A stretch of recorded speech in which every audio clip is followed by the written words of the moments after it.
Hello student, myself Jayesh William and welcome to Just Vigyan. Today we are going to discuss about the amines.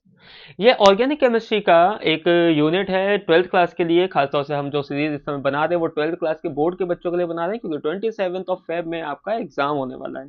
समय बहुत ज़्यादा नहीं बचा हुआ है, तो हमें क्या करना है, हमें जल्दी जल्दी सब कुछ क्विक रिवीजन करना है, ताकि आप और अच्छा जो भी आपने तैयारी करी है उसमें और आप अच्छे से पढ़ सकें और अच्छे से अच्छे मार्क्स उसके अंदर ला सकें।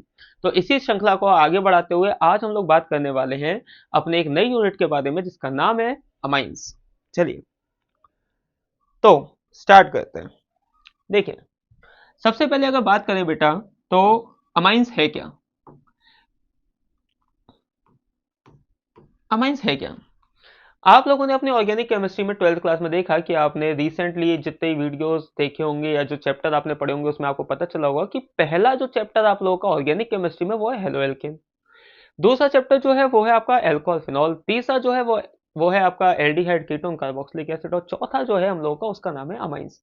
इन चारों चैप्टर को अगर मैं आपको समराइज करके बताऊं, तो इन चारों चैप्टर के अंदर हम लोग किसी ना किसी एक फंक्शनल ग्रुप के कंपाउंड्स के बारे में बात कर रहे हैं। तो ऑर्गेनिक केमिस्ट्री के अंदर हम आज जहां तक पहुंचे हैं उसकी उसकी अगर बात करें बेटा, तो वो अमाइंस है। अमाइन क्या है एक्चुअली में? अमाइन अगर देखा जाए तो एक अमोनिया से मिलता जुलता वर्ड है। तो इसका मतलब ये हुआ कि अमोनिया का ही एक डेरिवेटिव है अमाइन। अमोनिया का नॉर्मली अगर देखा जाए तो अमोनिया का स्ट्रक्चर कैसा होता है, या स्ट्रक्चर या उसके फॉर्मूले की बात करें तो सिंपल NH3। ठीक है। और हमें ये भी पता है कि नाइट्रोजन के ऊपर एक लोन पेयर ऑफ इलेक्ट्रॉन होता है। इसको रखना है, हमें इसको भूलना नहीं है, क्योंकि इससे बहुत सारे आपके इस चैप्टर के अंदर क्वेश्चन बनते हैं। बताऊंगा मैं आपको कौन कौन से क्वेश्चन इसके अंदर इंपॉर्टेंट है। तो अमाइन क्या है? वो अमोनिया का एक डेरिवेटिव है। अब ये बनता कैसे है, अमाइन क्यों कह रहे हैं हम इसको? अमोनिया के अंदर अगर आप देखें तो तीन जगह इसमें हाइड्रोजन लगा हुआ है। अगर मैं किसी एक हाइड्रोजन को रिप्लेस कर दूं एल्काइल ग्रुप से, किससे रिप्लेस कर दूं? एल्काइल ग्रुप से रिप्लेस कर दूं, जिसको हम जनरली आर से डिनोट करते हैं, तो हमारा ये कंपाउंड कुछ इस तरह से बन जाएगा, जिसका नाम होगा RNH2। अब ये जो आपको एक पर्टिकुलर कंपाउंड दिखाई दे रहा है, यही अमाइन है। क्या है ये? अमाइन। अब आर का मतलब क्या होता है ये आप लोग बहुत अच्छे जानते हो बेटा। It is just a chain of carbon. Alkyl chain हो सकती है, एरोमेटिक चेन भी हो सकती है, कार्बन की चेन हो सकती है, कोई सी भी। ठीक है। अच्छा, दूसरा क्वेश्चन बच्चों के दिमाग में ये आता है कि क्या केवल एक ही आर अगर लगा है NH2 पे तभी वो अमाइन है? नहीं। अगर हम इसके दूसरे हाइड्रोजन को भी मैं रिप्लेस कर दूं, तो ये क्या बन जाएगा? NHRR। ये भी अमाइन है। और अगर मैं तीसरा H भी इसके अंदर से डिस्प्लेस करके इसकी जगह पे एल्काइल ग्रुप लगा दूं, तो ये क्या बन जाएगा बेटा हम लोगों का? ये बन जाएगा RNR।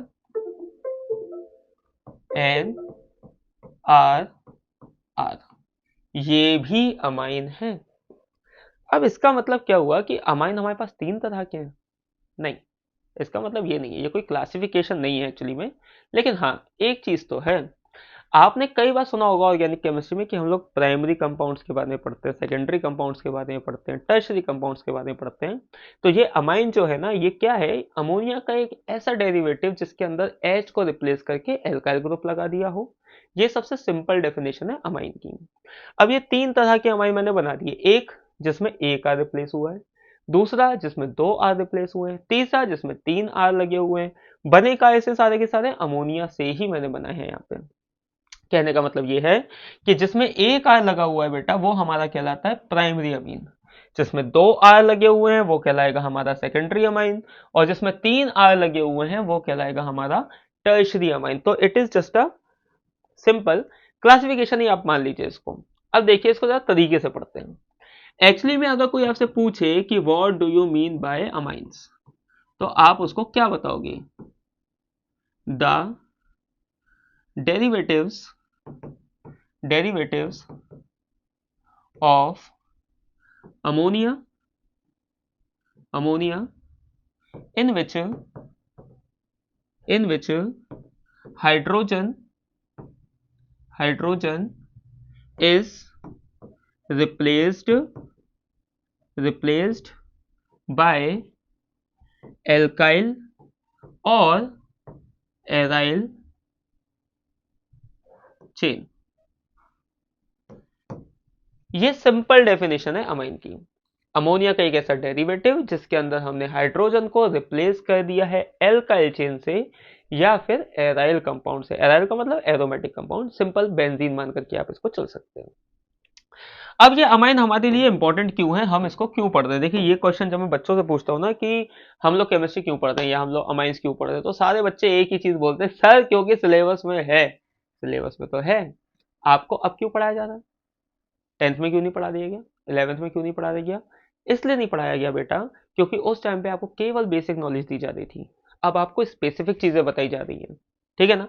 तो जो भी कंपाउंड हम पढ़ते हैं ना बेटा, जो भी हम चैप्टर पढ़ते हैं ऑर्गेनिक केमिस्ट्री के 12th क्लास के अंदर, उसकी कोई इंपॉर्टेंस होती है, उसका कोई फायदा होता है, इसीलिए हम उन चीजों को पढ़ रहे हैं। तो अमाइन के बहुत सारे यूजेस संसार में हैं, फिर भी एक दो की अगर हम बात करें तो अमाइन का इस्तेमाल बेटा बहुत सारी मेडिसिन बनाने में किया जाता है। बहुत सारी मेडिसिन बनाने में क्या करते हैं हम लोग, अमाइन का यूज करते हैं, ठीक है ना? इसके अलावा अगर बात करें तो आपने अगर एनसीईआरटी अपनी पढ़ी है बेटा, तो उसके अंदर अमाइन के बारे में ना काफी कुछ चीजें लिखी हुई हैं, काफी कुछ चीजें लिखी हुई हैं। खासतौर से एक इंपॉर्टेंट चीज लिखी हुई है उसके अंदर, अगर आपने पढ़ा हो तो, उसमें लिखा है नोवोकेन। नोवोकेन, नोवोकेन क्या लग रहा है आपको, क्या है नोवोकेन? नोवोकेन एक सिंथेटिक अमीनो कंपाउंड है, it is used as a anaesthetic, इसको एनेस्थीसिया के रूप में यूज किया जाता है। एनेस्थीसिया या एनेस्थेटिक कंपाउंड्स का मतलब क्या होता है, जब ऑपरेशन होता है तो बेहोश करने के काम टाइम पे जो हम लोग इंजेक्शन लगाते हैं वो एनेस्थीसिया होता है। पहले जमाने में आपने सुना होगा हम लोग क्लोरोफॉर्म का यूज करते थे। क्लोरोफॉर्म का मतलब हुआ आपका CHCl3। क्लोरोफॉर्म के साथ एक समस्या थी, क्लोरोफॉर्म को हमेशा इनहेल करा करके इंसान को बेहोश किया जाता था, लेकिन उसमें प्रॉब्लम दो तीन थी। सबसे मेजर प्रॉब्लम की अगर बात करें तो बहुत सारे ऐसे लोग होते हैं बेटा जिनके अंदर क्लोरोफॉर्म का असर कुछ टाइम के बाद खत्म हो जाता है, और ऑपरेशन होते होते वो इंसान जग जाता था, उसका बेहोशीपन खत्म हो जाता था। तो भाई सोचो उसको कितना पेन होता होगा ऑपरेशन के टाइम पर, है ना? दूसरी बात, क्लोरोफॉर्म जो है वो थोड़ा सा पॉइजनस भी है, उसके साइड इफेक्ट बहुत सारे हो सकते हैं। इसके अलावा इसके अंदर बहुत सारी क्लोरीन है, और क्लोरीन हम सब जानते हैं कि अगर क्लोरीन की अमाउंट किसी भी चीज में ज्यादा है तो वो इन्वायरमेंट पे बहुत ज्यादा हैजार्डस होता है। इसीलिए एक नई चीज बनाई गई जिसमें हम लोग अमीन्स के कंपाउंड यूज करने लगे, और उसका नाम आपको याद होना चाहिए, उसका नाम है नोवोकेन। क्यों बता रहा हूं मैं आपको इसके बारे में, क्योंकि बेटा कई बार ऐसा होता है कि सीबीएसई में कंटेक्स्ट में से यानी एनसीईआरटी के अंदर से क्वेश्चन पूछ लिए जाते हैं बोर्ड पेपर में। तो हो सकता है अगर ये ऑप्शनल कहीं पूछ लिया जाए कि ऐसा कोई अमीन का ड्रग बताइए जिसको हम एनेस्थीसिया के रूप में यूज करते हैं, तो you have to tick on novocaine, ठीक है? इसके अलावा बहुत सारी चीजें एनसीईआरटी में लिखी हुई है, हम सबके बारे में डिस्कस नहीं कर सकते यहाँ पे क्योंकि टाइम की शॉर्टेज है, लेकिन अब मैं चाहता हूँ आप डिटेल में चैप्टर के हर चैप्टर का जो इंट्रोडक्टरी पार्ट है ना, पहला पेज उसको जरूर पढ़ा करिए, तब उसके बाद आप उसके आगे के बारे में बात कर पढ़ा करिए, ठीक है? अब बात करते हैं बेटा कि अमीन का क्लासिफिकेशन कैसे किया गया। देखिए आपको मैंने बता दिया है ऑलरेडी, फिर भी अगर मैं आपसे कहूं कि क्लासिफिकेशन की बात, तो क्लासिफिकेशन के हिसाब से अमीन्स को बेटा तीन पार्ट में मेजरली डिवाइड किया गया। सबसे पहले कौन सा है हम लोगों का, प्राइमरी अमीन। सबसे पहले कौन सी आती है, प्राइमरी अमीन। सेकेंडरी कौन सी है, secondary amine. And the next one is tertiary Amin. Tertiary अमीन, इसको हम 1 डिग्री से शो करते हैं, इसको हम 2nd डिग्री से, इसको हम 3 डिग्री से शो करते हैं। पहचानेंगे कैसे, आपको ये मैंने थोड़ी देर पहले बताया था, कोई भी अमोनिया का एक ऐसा डेरिवेटिव जिसमें एक R लगा हो, यानी कि NCH3H और H।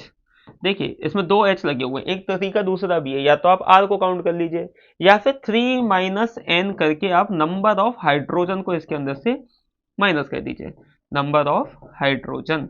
तो देखिए जरा यहाँ पे नंबर ऑफ हाइड्रोजन कितने, 2, तो 3 में से अगर 2 गया तो क्या बचा हम लोगों का, प्राइमरी। तो ये जो कंपाउंड यहाँ पे बना हुआ है बेटा, ये किस तरह की अमीन बनी हुई है, ये बनी हमारी प्राइमरी अमीन। सेकेंडरी अमीन की अगर बात करें तो उसका मतलब क्या होगा, नाइट्रोजन, एक H, एक CH3 मैंने यहां लगा दिया, एक CH3 मैंने यहां लगा दिया। अब इस पे एक H लगा है, इस वाले फॉर्मूले के हिसाब से यूज करके अगर हम देखें तो क्या बनेगा, ये 3 - 1 इजिकल टू क्या आ जाएगा आपका, सेकेंडरी। यानी ये जो कंपाउंड बना हुआ है आपका, ये कैसा है, सेकेंडरी अमाइन है। 3rd डिग्री अमाइन की बात करते हैं। टर्शरी की अगर बात करें तो नाइट्रोजन, एक CH3, दूसरा CH3 और तीसरा CH3। एक भी हाइड्रोजन नाइट्रोजन से डायरेक्टली अटैच्ड नहीं है। इसका मतलब 3 minus 0 is equal to 3 degree, यानी कि ये जो अमाइन यहाँ पे आपको दिखाई दे रही है कैसी अमाइन है बेटा, टर्शरी अमाइन है। इसको ध्यान से देख लीजिए, स्क्रीनशॉट ले लीजिए, एग्जाम्पल की कभी जरूरत पड़ रही है उसको देख लीजिए। अब देखिए सीधी सी बात है भाई, CH3 मैंने एग्जाम्पल के रूप में लगाया, आप यहाँ पे कार्बन की कोई सी भी चेन, कोई सा भी कंपाउंड लगा सकते हैं, ठीक है ना। चलिए अब बात करते हैं नेक्स्ट आगे की। आगे की अगर हम बात करें बेटा, क्योंकि हम लोग क्विक रिवाइज कर रहे हैं, क्विक रिवीजन कर रहे हैं, तो हमें जल्दी जल्दी सब कुछ कवर करना उसका, उसके लिए डिटेल पढ़ने के लिए आपके पास बहुत टाइम है, आप यहाँ से समझिए, एनसीईआरटी से पढ़िए आराम से, ठीक है, नोट्स देखिए अपने। अब बात करते हैं बेटा हम लोग इसके नोमेनक्लेचर की। नोमेनक्लेचर, अब ये बात आपको बहुत अच्छे से पता है कि नोमेनक्लेचर दो तरह का होता है, दो तरह का होता है। कौन कौन सा होता है? एक तो बहुत फेमस है IUPAC nomenclature, and the second one is common names या कॉमन नेम या कॉमन नोमेनक्लेचर। तो नोमेनक्लेचर को बेसिकली हम दो पार्ट में डिवाइड करते हैं। पहले वाले का नाम होता है कॉमन और दूसरे वाले का नाम होता है IUPAC। इन दोनों में एक मेन डिफरेंस आपसे पूछा जाए तो मैं अपने हर बच्चे को जरूर बताता हूँ ये बात कि what is the main difference between common names and IUPAC name. कैसे पहचानोगे आप कि कौन सा कॉमन नेम है इसका, कौन सा IUPAC नेम है? तो उसका एक सिंपल सा फंडा है बेटा कि किसी भी नाम को बताने के लिए या किसी भी नाम में कंपाउंड में पोजीशन बताने के लिए अगर हम लोग मैथमेटिकल न्यूमरल्स का यूज कर रहे हैं, न्यूमरल्स का यूज कर रहे हैं, मैथ के 1 2 3 4 इस तरह के नंबर्स लिख रहे हैं, तो वो IUPAC नोमेनक्लेचर है। जबकि कॉमन नेम में हम लोग मैथ के न्यूमरल्स का यूज कभी भी नहीं करते हैं, इसमें हम लोग न्यूमरल्स का यूज नहीं करते हैं। तो हम इसे पोजीशन बताते कैसे हैं? इसमें हम लोग सिंपल एब्रीविएशंस यूज करते हैं। कौन कौन सी एब्रीविएशंस यूज करते हैं? फॉर एग्जांपल, अगर कोई चीज हम लोग की सिंपल सीधी लाइन में लगा हुआ कंपाउंड है तो उसके लिए हम लोग यूज करते हैं एन। एन का मतलब होता है नॉर्मल। इसके अलावा हम लोग एक पोजीशन यूज करते हैं आइसो। इसके अलावा एक एब्रीविएशन होता है बेटा जिसको हम बोलते हैं नियो। इसके अलावा अगर प्राइमरी कंपाउंड है तो PRI, अगर सेकेंडरी है तो SEC, अगर टर्शरी है तो TERT। इस तरह से हम नॉर्मल कुछ एब्रीविएशन है जो फिक्स है। काफी कुछ सीख गए होंगे आप लोग अपनी पूरी पढ़ाई के दौरान, क्योंकि पूरा साल खत्म है, अब तो बस एग्जाम होने वाले हैं। तो इसका थोड़ा सा ध्यान रखना हम लोगों को, जब भी हम लोग यूज करेंगे किसी भी चैप्टर के अंदर, अगर आप नोमेनक्लेचर पढ़ रहे हैं तो डेफिनेटली वहां पे आपको इन चीजों को ध्यान में रखना है कि IUPAC के अंदर हम लोग मैथ के न्यूमरल्स यूज करते हैं पोजीशन बताने के लिए, जबकि कॉमन नेम्स में हम लोग सिंपल इस तरह की एब्रीविएशंस का यूज करते हैं, ठीक है। अब बात करते हैं बेटा हम लोग अमाइंस के कुछ एग्जांपल्स की, या इसमें हम लोग क्या क्या चीजें चेंज कर देते हैं। देखिए पहली चीज तो बेटा ये है कि अगर हम लोगों के पास, अगर हम लोग कॉमन नेम पढ़ रहे हैं किसी भी चीज का, अमाइंस का कॉमन नेम पढ़ रहे हैं, तो उसमें जो सफिक्स होता है ना, सफिक्स, वो हम लोग अमाइन यूज करते हैं। क्या यूज करते हैं? अमाइन। ये सफिक्स है कॉमन नेम्स में। देखिए जो मैं कह रहा हूं उसको ध्यान से सुनिए पहले, उसके बाद आगे बढ़ाइए वीडियो को। स्पीड अपने हिसाब से मॉडरेट करके चलिए ताकि आप साथ साथ पढ़ते भी जाएं और लिखते भी जाएं। कॉमन नेम्स में जो सफिक्स है, मैं यहाँ पे लिख देता हूं, सफिक्स हम लोग क्या करते हैं, हम लोग सफिक्स इसमें लगाते हैं अमाइन। फॉर एग्जाम्पल एक छोटी सी चीज की बात करें, मान लीजिए मैंने यहाँ पे लिखा है CH3CH2NH2। अब ये कंपाउंड है, इसका आपको कॉमन नेम लिखना है, ठीक है। तो हम इसका कॉमन नेम कैसे लिखेंगे? देखिए सबसे पहले सफिक्स, सफिक्स की अगर बात करें तो वो क्या लगने वाला है बेटा? अमाइन, ठीक है।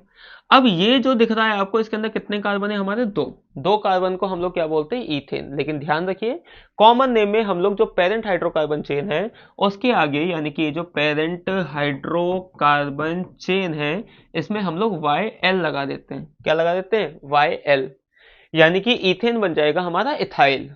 क्या बन जाएगा बेटा? इथाइल। और एंड में हमें सफिक्स क्या लगाना है? अमाइन लगाना है। तो इसका पूरा नाम, इस पर्टिकुलर कंपाउंड का पूरा नाम, कॉमन नेम क्या हो जाएगा? Ethyl amine. Ethyl amine. आ रही बात समझ में आपके? थोड़ी बहुत। देखिए एक बार में तो कोई इंसान नहीं समझ पाया, कोशिश करते रहिए, एग्जाम्पल पे एग्जाम्पल करते रहिए। एनसीईआरटी में पूरी लिस्ट बनी हुई है, ध्यान से उसको देखिए, मैं उसी में से आपको एग्जाम्पल बता रहा हूँ। एक और देखिए, CH3 CH2 CH2 NH2 common name बताना है इसका, कॉमन नेम बताना है। देखिए जरा ध्यान से, कॉमन नेम बताना है इसका। अब इसमें कितने कार्बन है? 3। 3 कार्बन का मतलब हुआ प्रोप। लेकिन मैंने क्या बताया, हम इसमें क्या लगाते हैं? YL। तो ये प्रोपेन की जगह पे क्या बन जाएगा बेटा? प्रोपाइल। और NH2 को हम लोग किस चीज से यूज करते हैं इसके अंदर? हम अमाइन। बीच में गैप नहीं देना है, प्रोपाइल और अमाइन के बीच में गैप नहीं देना है, कंटिन्यूटी में लिखना है। इसका नाम हो गया प्रोपाइल अमाइन। आधी बात समझ में आपको? लेकिन एक चीज का ध्यान रखिएगा, अब ये सीधी चेन में है, सीधी चेन में है, कॉमन नेम है, तो हम लोग क्या करेंगे? इसमें एन लगाएंगे यहाँ पे। तो इसका नाम क्या हो जाएगा बेटा? N propyl amine. क्या नाम हो जाएगा इसका? N propyl amine. ठीक है, नेक्स्ट एक और एग्जांपल देखते हैं, फिर आगे चलते हैं। मैंने यहाँ पे बनाया है CH3N CH2 CH3 और यहाँ पे लगा हुआ है H। अब इस कंपाउंड का हमको कॉमन नेम बताना है। ठीक है, इस कंपाउंड का कॉमन नेम, चलिए आप सोचिए 2 सेकंड, इसका कॉमन नेम क्या हो सकता है? देखिए इसमें 2 एल्काइल चेन लगी हुई है, एक ये और एक ये। अब आराम से सोचिए, वीडियो को पॉज कर दीजिए, 2 मिनट का समय लीजिए, कोशिश करके देखिए क्या नाम इसका कॉमन नेम आप बना सकते हैं। अब 2 चेन लगी है ना, तो डेफिनेटली 2 जगह पे पेरेंट हाइड्रोकार्बन चेन के आगे YL लगेगा। अब कहां लगाओगे, किसको पहले लिखोगे, वो आपको देखना है। देखिए एक सिंपल सा ऑर्डर होता है, एक सिंपल सा फॉर्मूला है कि ये वाली चेन का नाम है मिथाइल। चलो मैं बताता हूं आपको, इसका नाम है मिथाइल, इसका नाम है इथाइल। 2 एल्काइल चेन लगी और इस वाले हिस्से को तो हमें पता है हम क्या बोलते हैं, अमाइन कहते हैं, तो इसको तो छोड़ ही देना है। तो ये मिथाइल है, ये इथाइल है और ये अमाइन है। अब किसका नाम पहले लिखना है? Alphabetical order. 11th में सीख लिया होगा आपने। अगर आपके पास 2 सब्स्टिट्यूएंट हैं, 2 तरह के चेन हैं, 2 तरह के अलग अलग फंक्शनल ग्रुप लगे हुए हैं, प्रायोरिटी ऑर्डर देखना है, बहुत सारी चीजें इसके अंदर है। बेसिक पढ़ाऊंगा तो उसके अलग से एक वीडियो बनानी पड़ेगी मेरे को। तो हम इसका अगर नाम लिखना चाहेंगे तो हम क्या लिखेंगे? पहले लिखेंगे मिथाइल, उसके बाद हम लिखेंगे मिथाइल, और एंड में हम लोग क्या लिखेंगे? अमाइन। तो इसका पूरा नाम क्या हो जाएगा बेटा? इसका नाम हो जाएगा आपका इथाइल मिथाइल अमाइन। क्या नाम हो जाएगा इसका? Ethyl methyl amine. ठीक है, ये कॉमन नॉमेनक्लेचर की बात है, कॉमन। ठीक है, अब बात करते हैं थोड़ी सी और। अगर हमारे पास एरोमेटिक अमीन है तब उसका नाम हम लोग कैसे लिख सकते हैं? देखिए सबसे पहली चीज तो आप ये समझिए कि एरोमेटिक अमीन सबसे फेमस जो है वो ये है, इसका कॉमन नेम होता है बेटा एनिलीन। इसका कॉमन नेम होता है एनिलीन। ठीक है, इसको हम एनिलीन के नाम से जानते हैं और इसका ये कॉमन नेम बहुत ज्यादा फेमस है। इवन कभी कभी तो हम इसको IUPAC में भी लिख देते हैं, कोई दिक्कत नहीं आ रही है। ये एनिलीन बेंजीन के ऊपर NH2, सिंपल सी बात है। अगर कोई आपसे पूछे कि बताइए किस तरह का कंपाउंड है, तो एक R ग्रुप लगा हुआ है, 2 H लगे हुए हैं, इसका मतलब ये हम लोग की प्राइमरी अमीन है। ठीक है, और नाम क्या है इसका? एनिलीन। अगर मैं इस एनिलीन के साथ कुछ और ऐड कर दूं, देखिए मान लीजिए ये एनिलीन थी मेरे पास NH2 और यहां पे मैंने लगा दिया CH3, यहां पे मैं लगा दिया CH3। तो ये बात आप लोगों को 11th क्लास में पढ़ाई गई थी कि अगर ये कार्बन नंबर 1 है, ये कार्बन नंबर 2 है, तो 1 और 2 पोजीशन पे अगर 2 सब्स्टिट्यूएंट लगे होते तो उसको, उस पोजीशन को हम लोग ऑर्थो के नाम से जानते हैं। और जब नाम लिखते हैं ऑर्थो का तो हम लोग वहां पे क्या एब्रिविएशन यूज करते हैं? O। अगर 1-3 पे कुछ लगा हुआ है आपका तो उसको हम लोग बोलते हैं बेटा मेटा, और उसमें एब्रिविएशन क्या यूज करते हैं? M। और अगर 1-4 पे कोई 2 सब्स्टिट्यूएंट लगे होते हैं तो उसको हम बोलते हैं पैरा, और उसके लिए हम लोग यूज करते हैं P। तो ये कौन सी पोजीशन पे लगे हुए हैं? ऑर्थो पोजीशन पे लगे हुए हैं। ठीक है, आधी बात समझ में आपके? अब अगर NH3 को थोड़ी देर के लिए मैं छुपा लूं, यहाँ पे NH3 को थोड़ी देर के छुपा लूं, तो बेंजीन के ऊपर जब CH3 लग जाता है तो उसे हम टोलुइन के नाम से जानते हैं। किस नाम से जानते हैं?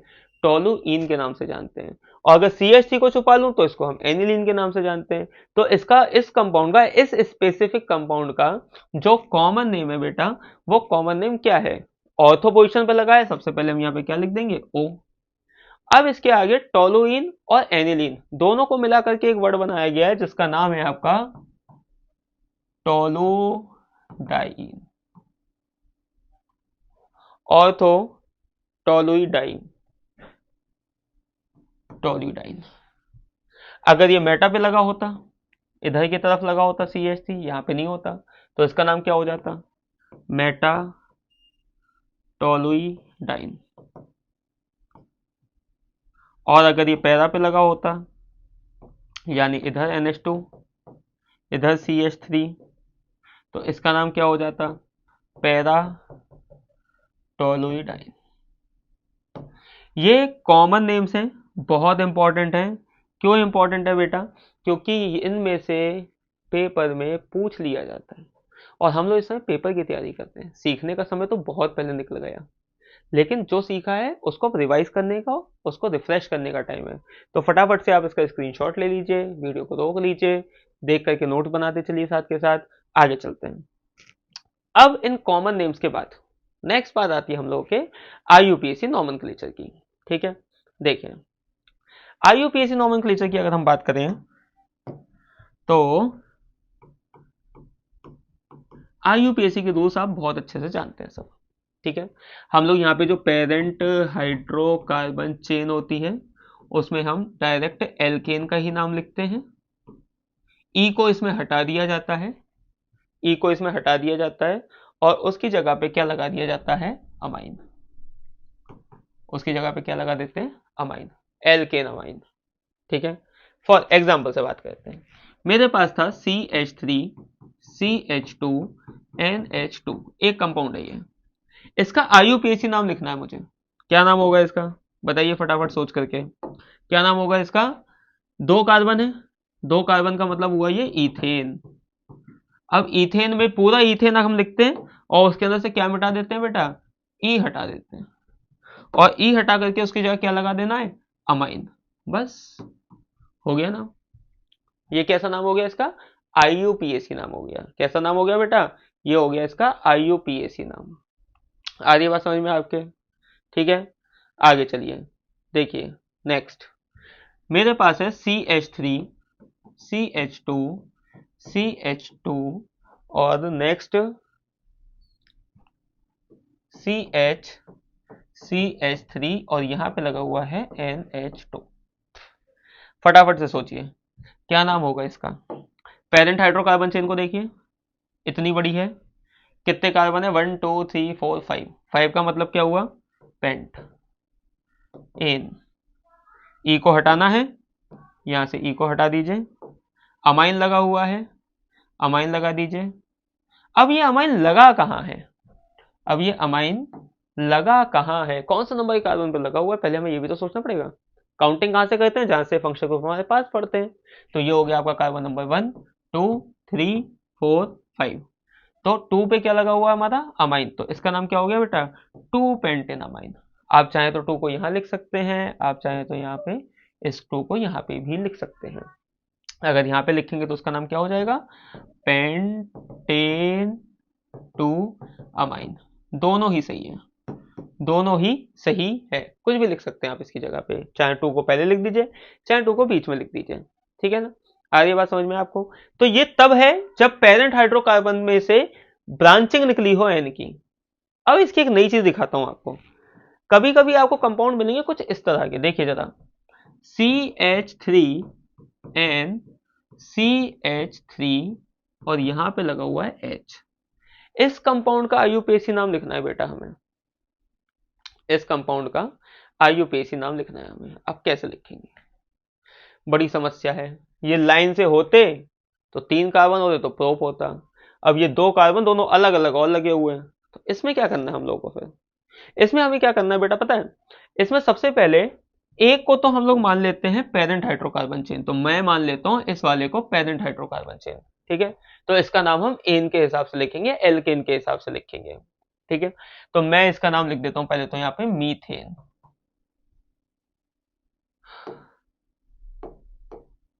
मीथेन, ई को हटाना होता है, हटा देते हैं यहां से ई को, ई को हटाए क्या लिखना है, अमाइन, मीथेन अमाइन। अब इतना काम हो गया कि मीथेन पता चल गया मुझे, अमाइन पता चल गया। अब ये जो CH3 लगा हुआ है इसके नाम का क्या करूं मैं, इसको कहां पे लिखूं मैं, और किस पोजीशन पे लिखूं मैं, इसको समझ में ही नहीं आ रहा। 1 2 3 ये तो कुछ भी नहीं है। मीथेन अमाइन का मतलब हुआ ये एक CH थी जिसको मैंने PHC माना था, यानी पेरेंट हाइड्रोकार्बन चेन, और उसके साथ अमाइन जोड़ दिया मैंने। अब ये जो लगा हुआ है ये मिथाइल है, क्योंकि साइड चेन में लगा हुआ है, तो YL लगेगा, तो इसका नाम क्या हुआ बेटा, मिथाइल। मिथाइल। और ये मिथाइल जुड़ा किससे है, आपके नाइट्रोजन से, तो इसका नाम होगा कैपिटल N। तो ये पूरा नाम बन जाएगा आपका N मिथाइल मीथेनामाइन। समझ में आ रहा है आपके? और इनके बीच में गैप नहीं होना चाहिए, तो पूरा नाम इसका हम कैसे लिख सकते हैं, N, यानी जिससे जुड़ा हुआ था, क्या जुड़ा हुआ है, यहां पे जुड़ी हुई है एक साइड चेन, इसका नाम है मिथाइल, N मिथाइल मीथेनामाइन, ये इसका नाम हुआ। आ रही बात समझ में आपको? एक दूसरा एग्जांपल देखेंगे ना बेटा, उससे आपको ज्यादा क्लियर हो जाएंगी चीजें। ठीक है, एक दूसरा एग्जांपल बताता हूं मैं आपको एनसीईआरटी के हिसाब से। देखिए CH3N CH2CH3 और यहां पे लगा हुआ है H। देखिए जरा, ये मेरी पेरेंट हाइड्रोकार्बन चेन हो गई। ठीक है, इसका नाम हो गया आपका इथेन, और ये NH इसके साथ मान लिया मैंने, तो ये हो गया आपका इथेन अमाइन, इथेन अमाइन। अब ये क्या लगा हुआ है यहाँ पे, मिथाइल साइड चेन, किससे जुड़ी हुई है, N से जुड़ी हुई है, तो इसका नाम क्या हो जाएगा, N methyl, N methyl ethanamine. आदि अब थोड़ा सा क्लियर हुआ आपको क्या बता रहा हूं मैं। एक तरफ के कार्बन को हम लोग क्या मान लेते हैं, साइड चेन मान लेते हैं, उसमें YL लगाते हैं। अगर यहां पे भी लगा हो तो क्या होगा, एक चीज और समझिए जरा। यहाँ पे मान लीजिए कि मैंने एक और कंपाउंड बनाया, यहाँ पे N, यहाँ पे CH3, यहाँ पे लगा हुआ है CH3, और यहाँ पे भी लगा हुआ है CH3। अब देखिए जरा, ये कंपाउंड और थोड़ा सा मैंने अलग तरीके का बना दिया, तीनों जगह CH3 लगे हुए हैं इसमें। हम पेरेंट हाइड्रोकार्बन चेन किसी एक को ही मानेंगे। मान लीजिए मैंने इसको मान लिया, इसको, तो ये क्या बन गया मेरा, इसका नाम तो क्लियर हो गया आपको, मीथेनामाइन। सबसे पहले तो ये काम कर लीजिए, मीथेनामाइन। अब ये भी साइड चेन है और ये भी साइड चेन है, ये भी N से जुड़ी हुई है तो एक बार N लिखा जाएगा, ये भी N से जुड़ी हुई है तो दो बार N लिखा जाएगा, N N। तो पूरा नाम क्या हो जाएगा इसका, N N, दो बार N से जुड़ी हुई है, क्या क्या जुड़ा हुआ है, दो मिथाइल ग्रुप जुड़े हुए, तो N N डाई मिथाइल, और पूरा नाम क्या हो जाएगा बेटा, मीथेनामाइन। देख लीजिए ध्यान से, दोबारा समझिए। पहले तो एक को मान लीजिए N के साथ मिला करके वो मीथेनामाइन हो गया। जितनी साइड चेन लगी है वो हम डाई ट्राई से देख सकते हैं आराम से, किससे जुड़ी हुई है, N के थ्रू जुड़ी हुई है, तो एक चेन एक N को रिप्रेजेंट करती है, दूसरी चेन की जो बाइंडिंग है वो दूसरे N को रिप्रेजेंट करती है, इसलिए हमने दो बार यहाँ पे N लगाया, तो इसका नाम हो गया N N डाइमिथाइल और फिर मीथेनामाइन। आ रही बात समझ में? एक और एग्जांपल देखिए, मान लीजिए मैंने यहाँ पे लिया N CH2 CH3, यहां पे लिखा मैंने CH3, यहां पे मैंने लिखा CH3, चलिए ठीक है। अब इसका नाम देखना है आपको, थोड़ा सा चेंज कर लेते हैं इसको, इसको यहां से चेंज कर देते हैं, CH2 CH3। अब बताइए इसका नामकरण करना है हम लोगों को, इस कंपाउंड का स्टेप से चलिए। सबसे पहले एक N को लॉन्गेस्ट हाइड्रोकार्बन चेन के साथ मिला के मान लीजिए, पहले तो दो कार्बन लगे हुए, इसके साथ मैं N को मिला के अमाइन बना लेता हूं, तो इसका नाम क्या हो गया बेटा, कहां पे लिखूं, इसको लिख देता हूं मैं यहां पे, यहां पे लिख देते हैं। तो पहले इतने से की अगर बात करें तो इसका नाम क्या हो गया, इसका नाम हो गया हम लोगों का, दो कार्बन है, इथेनामाइन, ये हो गया इथेनामाइन। ठीक, अब पहली चेन M है क्योंकि मिथाइल लिखा हुआ है, दूसरी चेन E से स्टार्ट हो रही है क्योंकि इथाइल है, तो पहले किसका नाम लिखेंगे अल्फाबेट के हिसाब से, इथाइल का। ये इथाइल किससे जुड़ा हुआ है, N से, और ये वाला मिथाइल किससे जुड़ा हुआ है, N से, तो एक बार हम लिखेंगे N इथाइल, उसके बाद हम इसके बारे में लिखेंगे N मिथाइल, और एंड में आपका पूरा हाइड्रोकार्बन चेन का नाम। आ रही है बात समझ में आपको? ये कंपाउंड बना, तो पूरा नाम क्या हो गया इसका? N ethyl N methyl ethanamine. इस तरह से हम लोग क्या करते हैं बेटा, इन कंपाउंड का नॉमेनक्लेचर करते हैं। ठीक है, बाकी और देखना है आपको, आप एनसीईआरटी की हेल्प लीजिए, उसके अंदर से ध्यान से देखते चलिए, बहुत सारी चीजें आपको उसके अंदर देखने को मिलेंगी, बहुत सारी चीजें उसके अंदर हैं। प्रिपरेशन की अगर बात करें बेटा और केमिकल प्रॉपर्टीज की बात करें तो उसमें बहुत सारा समय जाएगा हम लोगों का। तो हम लोग क्या करते हैं, वीडियो वैसे ही काफी बड़ा हो गया है ऑलरेडी मेरे हिसाब से, तो हम लोग क्या करते हैं जल्दी से इसकी फिजिकल प्रॉपर्टी की बात कर लेते हैं, उसके बाद हम लोग एक नया वीडियो बनाएंगे जिसमें हम सारी रिएक्शंस की बात करेंगे। ठीक है, तो फिजिकल प्रॉपर्टी की बात करते हैं। देखिए दो तीन छोटी छोटी सी बात आपको बताऊंगा इसके अंदर, उससे आपकी सारी फिजिकल प्रॉपर्टी की प्रॉब्लम सॉल्व हो जाएगी। सबसे पहली चीज सॉल्युबिलिटी। सॉल्युबिलिटी बहुत कंफ्यूजन रहता है बच्चों को इसके अंदर, आखिर सॉल्युबिलिटी हम लोग कैसे कंपेयर करते हैं, क्या करना है समझ में नहीं आता। देखिए सॉल्युबिलिटी का मतलब क्या, आप इसको पानी के अंदर घोल रहे हैं। कार्बन का कंपाउंड है तो पानी के अंदर बहुत ज्यादा एक्सटेंट तक तो नहीं घुलता है, क्योंकि कार्बन जो होता है वो हाइड्रोफोबिक इन नेचर होता है। जब तक कार्बन लिमिटेड अमाउंट में लगे होंगे पानी के अंदर घुलेगा, जैसे ही कार्बन की चेन बहुत बड़ी हो जाएगी, मॉलिक्यूलर मास बड़ा हो जाएगा, तो वो चेन पानी के अंदर घुलना हो जाएगी बंद। आधी बात समझ में आपको? दिक्कत यहाँ पे आती है बेटा कि हमारे पास तीन तरह की अमीन है, एक का नाम है प्राइमरी, एक का नाम है सेकेंडरी, एक का नाम है टर्शरी। अब देखिए जरा, प्राइमरी का अगर मैं स्ट्रक्चर बनाऊं तो आर एन और दो एच लगे होंगे। सेकेंडरी का स्ट्रक्चर अगर मैं बनाऊं यहाँ पे तो दो आर होंगे इसके अंदर और एक एच लगा होगा। तीसरे वाले की अगर बात करूं तो आर एन आर और सब जगह क्या लगे, आर। अब पानी के अंदर कोई चीज अगर आपको घोलनी है तो डेफिनेटली पहले तो उसके अंदर कार्बन की संख्या कम होनी चाहिए। कम किसमें? प्राइमरी में, तो ये जल्दी घुल जाएगा। उससे थोड़ी देर में कौन सा घुलेगा? सेकेंडरी, क्योंकि इसमें कार्बन की दो जगह लगे हुए हैं। सबसे देर में कौन सा घुलेगा? तीसरा टर्शरी। क्यों? क्योंकि इसमें कार्बन ज्यादा हो गए। पहली बात तो ये हो गई according to the on the basis of number of carbon atom, carbon atom के हिसाब से, on the basis of number of carbon atom. एक दूसरी बात बहुत इंपॉर्टेंट है सॉल्युबिलिटी के लिए बेटा, जिसका नाम है हाइड्रोजन बॉन्डिंग। अब हाइड्रोजन बॉन्डिंग जो होती है ना, वो फोन के हिसाब से होती है। ये सब लोग चलाते हैं, आप भी जो वीडियो देख रहे हो फोन में ही तो देख रहे हैं। और ये तीन एलिमेंट दुनिया में बहुत इंपॉर्टेंट है आपकी केमिस्ट्री के लिए, फ्लोरीन ऑक्सीजन नाइट्रोजन। ये दुनिया का फर्स्ट सबसे ज्यादा इलेक्ट्रॉनिक एलिमेंट है, इलेक्ट्रोनेगेटिव एलिमेंट है। ये सेकंड इलेक्ट्रोनेगेटिव एलिमेंट है, ये तीसरा इलेक्ट्रोनेगेटिव एलिमेंट है। इसके साथ अगर मैं H जोड़ दूं तो ये हाइड्रोजन बॉन्ड बना सकते हैं। तो यहाँ पे आपको दिख रहा होगा कि N के साथ H जुड़ा हुआ है, यहाँ पे भी N के साथ H जुड़ा हुआ है। तो ये दोनों के दोनों कंपाउंड हम लोगों के क्या कर सकते हैं बेटा, ये दोनों कंपाउंड हम लोगों के हाइड्रोजन बॉन्डिंग बना सकते हैं। क्या बना सकते हैं? ये हाइड्रोजन बॉन्डिंग बना सकते हैं। और अगर कोई चीज हाइड्रोजन बॉन्डिंग बना सकती है तो वो अच्छी तरह से क्या हो सकती है, पानी के अंदर डिसॉल्व हो सकती है। अब बात आती है कंपैरिजन की, कौन कितने हाइड्रोजन बॉन्ड बना रहा है। इसमें दो एच लगे हुए हैं, ये दो हाइड्रोजन बॉन्ड बनाएगा। इसमें एक हाइड्रोजन लगा हुआ है, ये एक हाइड्रोजन बॉन्ड बनाएगा। इसमें एक भी नहीं लगा हुआ है तो ये हाइड्रोजन बॉन्डिंग नहीं करेगा। तो अगर कोई आपसे पूछता है कि पानी के अंदर कौन सी अमीन थोड़ी अच्छी डिसॉल्व हो सकती है या सोलेबल हो सकती है, तो आप डेफिनेटली उससे क्या बोलोगे? Primary amine. आ रही बात समझ में? क्योंकि नंबर ऑफ हाइड्रोजन बॉन्ड कितने बनते हैं इसके अंदर? दो। दूसरी बात देखिए, अगर हम बात करें बेटा बॉइलिंग पॉइंट की, अगर हम बात करें दूसरी प्रॉपर्टी की जिसका नाम है बॉइलिंग पॉइंट, तो बॉइलिंग पॉइंट का भी केस इसी हिसाब से। अब बॉइलिंग पॉइंट है क्या, पहले तो इस चीज को समझिए।